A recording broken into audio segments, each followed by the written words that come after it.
Your Excellency President Samia Hassan, President of the United Republic of Tanzania, Their Excellencies, the heads of state who are here, the Right Honorable Secretary General, the Honorable Ministers, and ladies and gentlemen. I have written something here in handwriting. It is not yet typed, but it will be typed. We are here to celebrate the 25 years of the revived East African community. This is good, and I congratulate the East Africans for achieving this.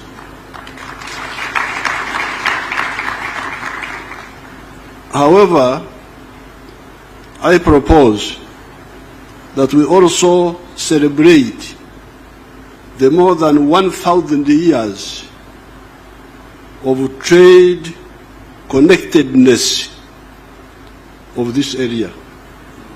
Because when we talk of, I was actually thinking what to tell you people, but then God told me that I should tell you this. Because when you say East African Community, 1999, but we have been here for more than 1,000 years. So I would like you, the leaders, the intellectuals, to really broaden your thinking.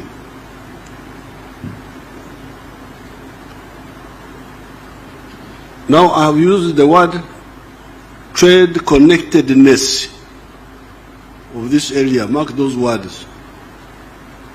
Trade connectedness of this area. The area of the East African coast, Pwani, the Savannah land of central Tanzania, and the Great Lakes.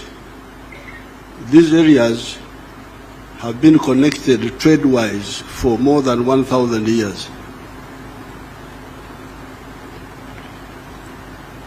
How do we know the connectedness in trade of these areas? How do we know? What evidence do I have? There are earthworks, trenches in the Zimbabwe district of Uganda, known as Besigye.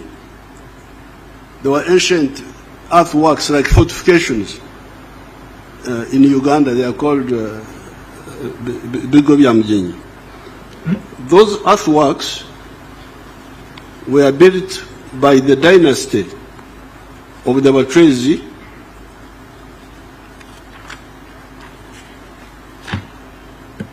that had united a big chunk of that area for a number of centuries.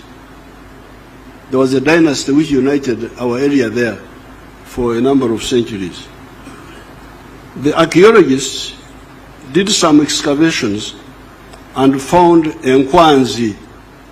Nkwanzi in our local language, in Swahili I think you would say ushanga. Nadhani mnaziita ushanga. Ushanga meaning glass beads.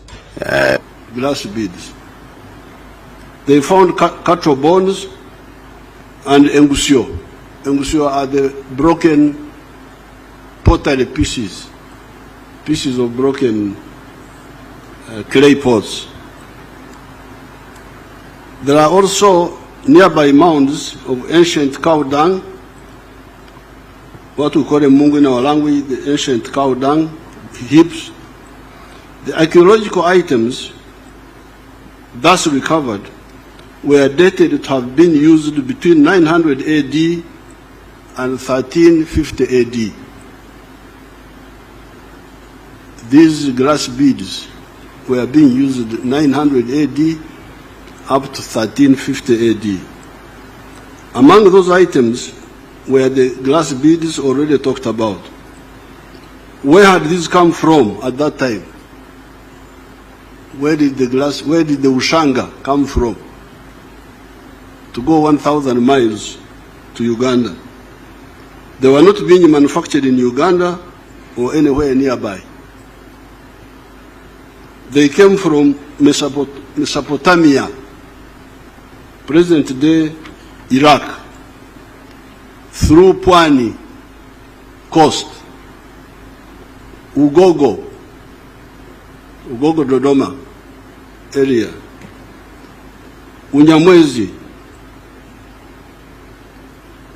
that is Tabora area, Usukuma, Mwanza, Buzinza huko mbele huko baada ya Mwanza, Karagwe, and eventually to Uganda. Therefore, there is no doubt that more than 1,000 years ago, this area was a connected trade area, CTA.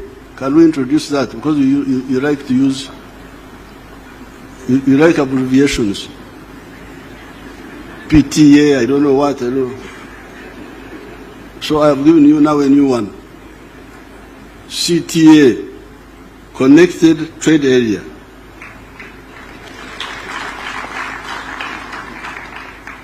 Mark you, Your Excellencies, I'm not using the words free trade area. I will come to that also. FTA. This was not an FTA, it was not a free trade area, but it was a connected trade area. This is because it was not yet a free trade area. It was not an FTA. This is because some of the greedy chiefs along the trade routes were extorting what they were calling hongo. Hongo, I knew hongo to be like bribery, but when I read the literature, it seems as if they were talking about customs, about taxes. When I say hongo, you can, of course here I'm being guided by Huntington Speak and Stanley. They are the ones who wrote about this, so I don't know they were using the word hongo. Hongo meaning like tax, or for him they wrote hongo. Hongo, they say hongo, but what they meant was tax. So these chiefs, some of them were extorting a lot of money from the traders, excessively taxing the traders. There was a notorious chief in Buzinza, known as what I came to understand as Ruswarura. When you read, I think it is Speak, Understand, they write Saurora, but they were mispronouncing the name. But when I asked one of the Iyara members from Buzinza, there was an old man in the past, he told me that the name of this chief was Ruswarura of the Buzinza, was very famous for extorting money, extorting gifts from traders.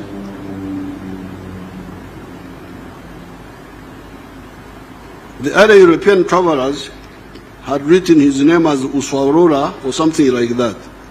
He would extort a lot of what they were calling hongo. That's what they wrote, the Stanley or Speak, one of them, from the traders. But then there was the giant and the gentle Rumanyika of Karagwe, who would, on the other hand, give a lot of gifts and assist travelers. Rumanyika was very generous to the traders and to the travelers. Speak and Stanley wrote with a lot of praises about Rumanyika, the king of Karagwe. Therefore, our area was a connected trade area, but not a free trade area. Through Pwani, would get through coast. Pwani is coast. Through Pwani, would get Enkwanzi, glass beads, Emienda, textiles, guns and gunpowder, etc. Out of the Congo forest, would get a miringa. That is a brass or copper bracelets. They are called a miringa in our language. Engoro. Those are ivory bangles. Bangles made out of ivory. In Nyerere, they are worn by women. They are iron coils worn on the legs by women. In fact, when Mwalimu's name first came in the news, 1950s, they were saying Nyerere. We said this is. We thought it meant that in our area, but later on we were told it meant something slightly different. Amoshe, giraffe hair neck wear. From Buhaya, from the Bukoba area, would get our area would get a toma, back cloth. From Bunyoro, would get umonyo, rock salt. Our ignorant chiefs kept that underutilization of our opportunities for all that time until the Europeans came and captured them. Because this area was connected trade-wise, but our chiefs never used it to consolidate it, so the Europeans came and captured the area.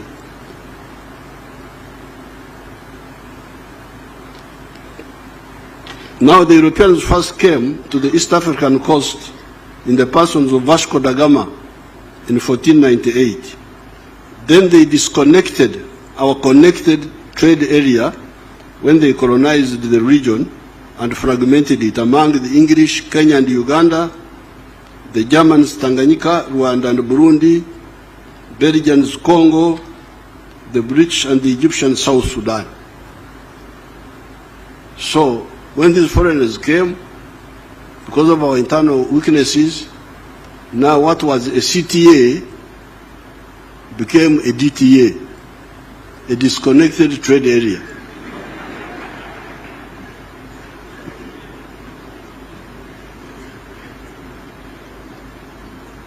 Thereafter, our CTA, connected trade area, became a DTA, disconnected trade area.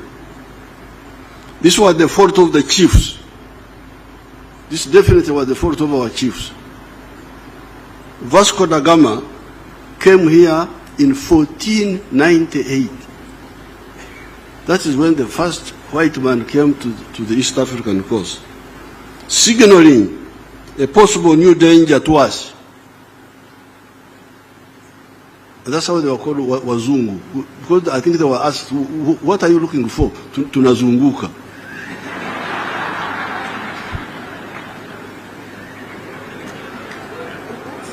They just said they are going around. They were going around.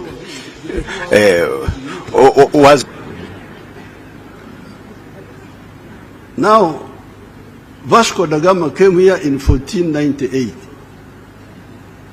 The Berlin Congress that partitioned Africa into colonies took place in 1884-85. This is a whole 386 years of our wonderful chiefs watching the danger coming and doing nothing about it.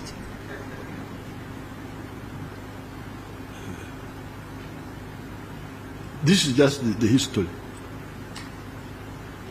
It is therefore most commendable that our leaders, Mzee Jomo Kenyatta, Mwalimu Julius Nyerere, and Dr. Obote, as soon as we got out of the nightmare of colonialism, took the bold step of the decision to form the Political Federation of East Africa on the 3rd of June 1963, which is what my daughter, the Secretary General, was talking about.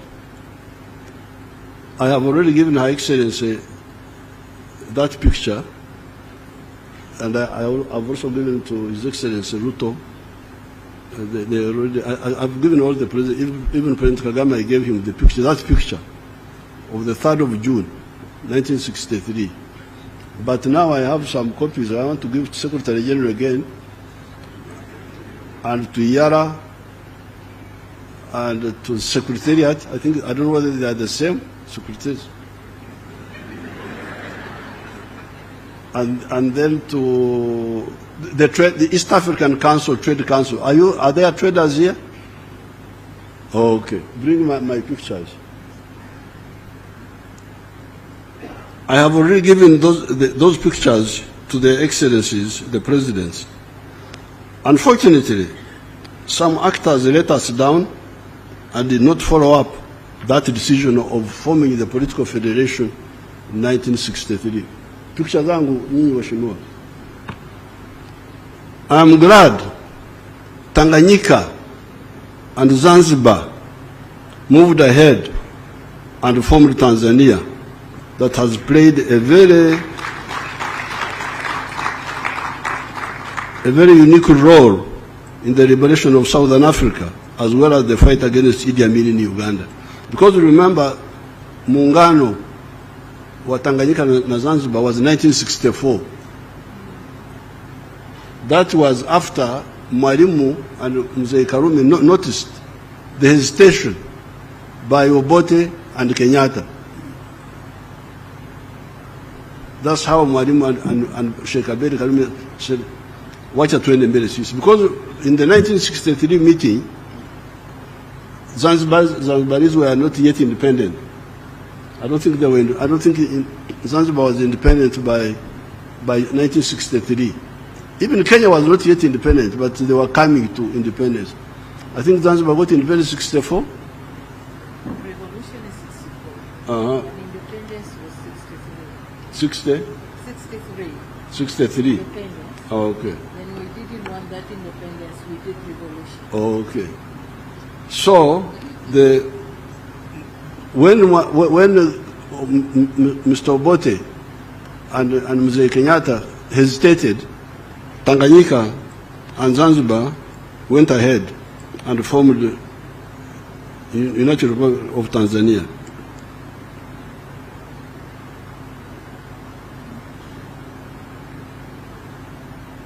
As I said in Soroti the other day, when Soroti, on another occasion, if that decision had been implemented, the one of 1963, there would have been no problem of Idi Amin in Uganda.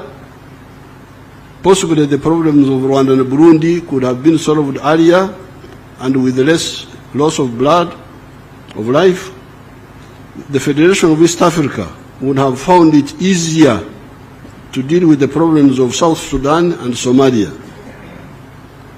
We need to remind ourselves that when we had a connected trade area in this area, there was no country called United States of America.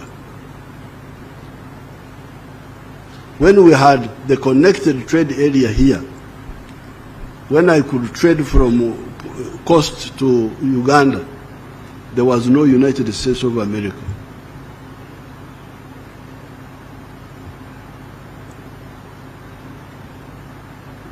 What do we say about these ancient societies of ours sitting around for the last 600 years and watching foreigners taking slaves from Africa, building strength until they were strong enough to either to enter the interior of Africa and colonize it? What do we say? Anyway, when we had opportunity to play a role, we did the necessary. Working with Mzee Arap Moi and Ndugu Ben Mkapa, we restored the EAC. It has moved forward. However, there are still obstacles that stunt the growth of these economies. Take the issue of banning products or unlicensing them so that they do not enter the other member states. You hear people saying that country X has a bumper crop this year, and will therefore not allow products from the other countries to enter that market.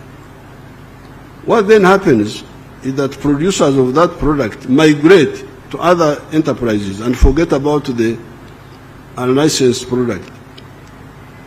2 years down the road, you hear that there is a shortage in the same country X, and they want to buy the product.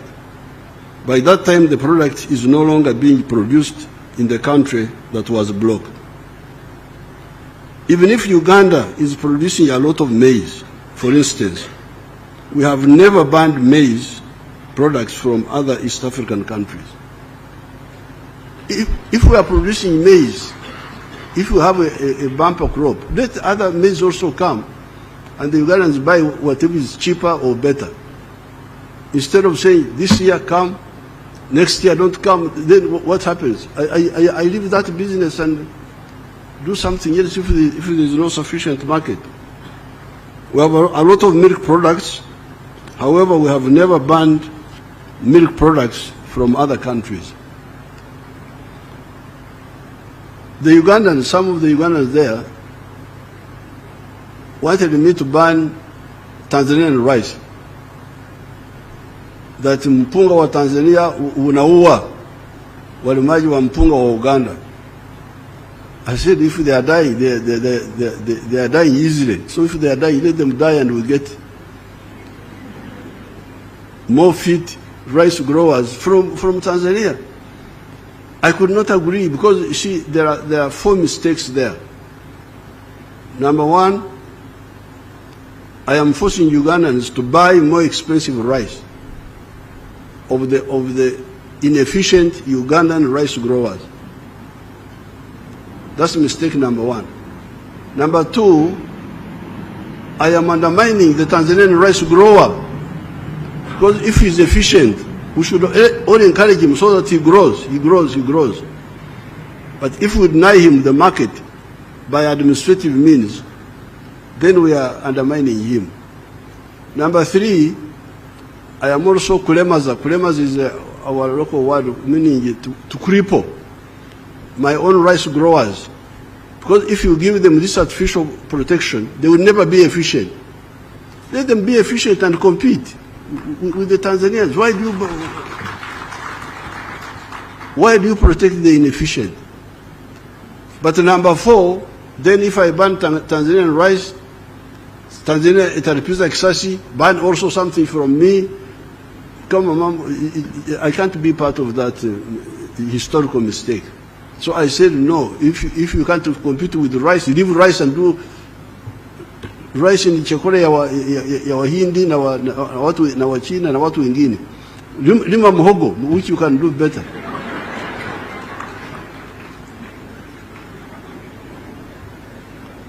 I'm glad that Mzee Moi and Mzee Mkapa worked with me to reconnect the markets of this area.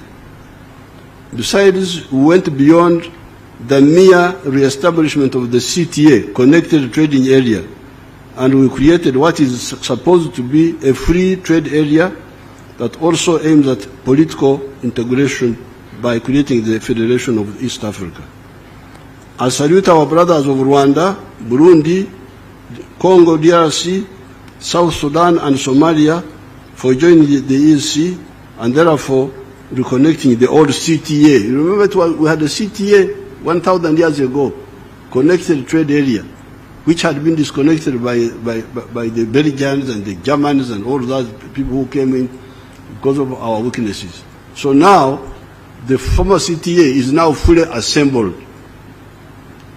But it's now more than a CTA, it is now an FTA, a free trade area. We have gone up. Let us now consolidate and move forward together.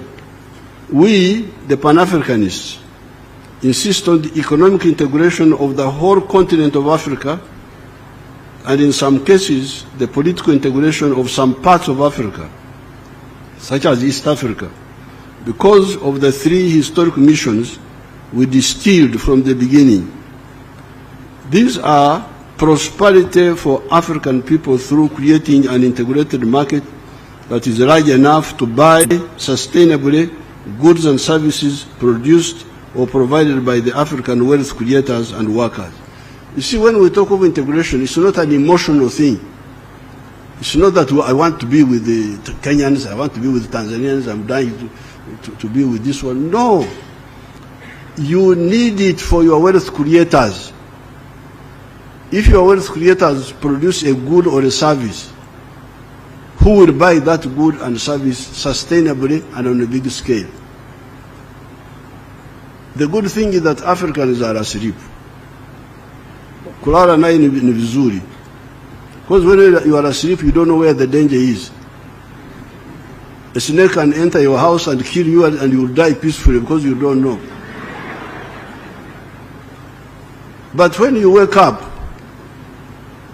and you, like the Ugandans used to be very tribalistic. Tribalism, religion, Catholics, Protestants, Muslims. Now, when we have been fighting with them, they are woken up a bit now. So they produce a lot of milk. The internal market is not enough. The maize, the internal market is not enough. So if the Africans wake up, then they will be able to see the blindness. If the internal market of Uganda is not enough, if the internal market, I can see Tanzanians are now beginning to sell things into Uganda. Beans and so on. So now the question is, where do they sell these products? Because there are examples in the world, like United States and Latin America. Latin America has got more Maria's city, more natural resources. Mito, Misitu, Madini. Latin America is very rich. I think it could be richer than the United States in terms of natural resources. But you see the poverty in Latin America. What is the problem? Wako na mali asili ya ajabu, lakini ni maskini ajabu. What is the problem? Because of the way they are organized. You cannot succeed to do business in many of the Latin American countries. I think one of the reasons, that's why I heard that you had high-level experts and so on. These high-level experts could tell us, why is it that Latin America is in misery and the United States is very prosperous? Could it be because of the connected market of America, of the USA? The fact that the founders of the USA created a big space for wealth creators. If I produce a good or a service, I have got enough buyers to buy it, and I can expand and produce more. Could it be that?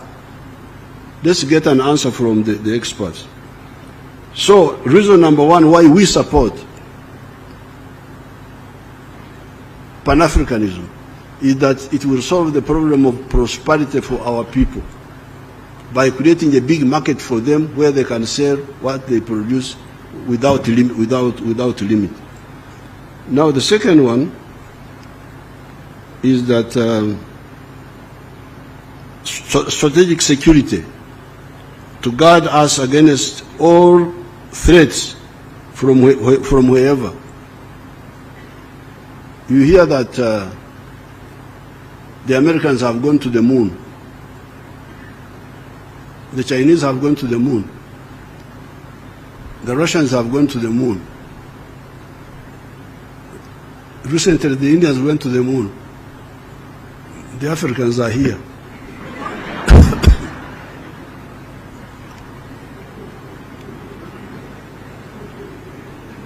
and they are not bothered. So, are we going to be like the chiefs? Because you remember the chiefs. You remember the chiefs. When Vasco da Gama came and passed years, anazunguka. And they couldn't see the danger and wake up and unite us. So people are going to, what are they going to do at the moon? Sisi tuko hapa tu. Wako huko juu wanatuangalia kama kama vidudu vile vinakula sukari. This is very dangerous. I'm glad you invited me. So that I tell, because you are the ones who invited me.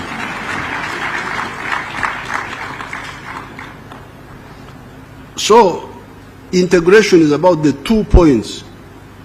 Prosperity for our people. Where will this prosperity come from? Ustawi wa jamii unatokana na omba, begging.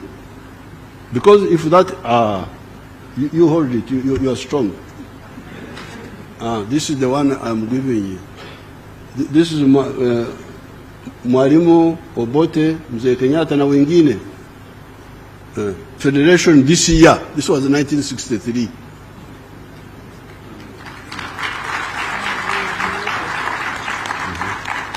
So one is for you again.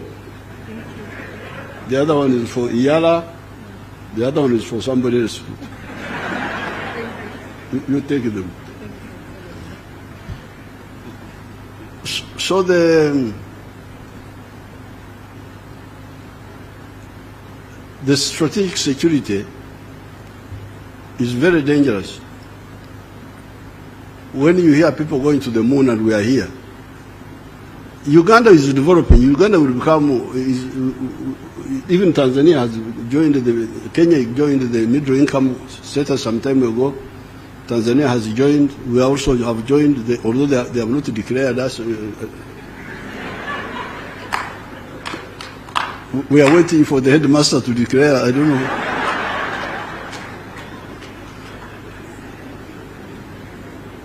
But we are developing. But even if we develop, even if Uganda becomes a first world country, can we afford to go to the moon? Can we afford? Why hasn't UK gone to the moon? They are here with us. UK, France, wako hapa na sisi. Wahindi wamekwenda kwenye mwezi, wamekuja, lakini the other fellows are here with us. So there is something about size. You need size to be able to do certain things. And in order to achieve this, so the first, why we insist on Pan-Africanism, number one, prosperity for our people. But number two, strategic security, to be able to guard ourselves against all these adventurers. And using the undugu that God gave us, we are lucky. All these people we are talking about are either similar or the same. And in the case of East Africa, we have got even Swahili, which is a common language. The other day, I gave a speech briefly elaborating on each of these in Soroti, not to mention the many other documents in which I have discussed these issues. My speech in Soroti is annexed to this short statement. They will type it. What I want to highlight on this occasion is the question: why should this ancient connected trade area of more than 1,000 years of similar or linked people be lagging behind countries that do not even exist when this CTA was 1,600 years old? Because by the time the Karambas went to America, 1492, our CTA had been here for 600 years or more. Our connected trade area, this area we are talking about. The Kenya side, the connection was not so much because of the Maasai. The Maasai were stopping trade from the coast. But here, we had this ancient connectivity. Maybe the other question would be, who would lose if this ancient land of our peoples that has been connected trade-wise for more than 1,000 years was to integrate family, both economically and even politically? I thank everybody.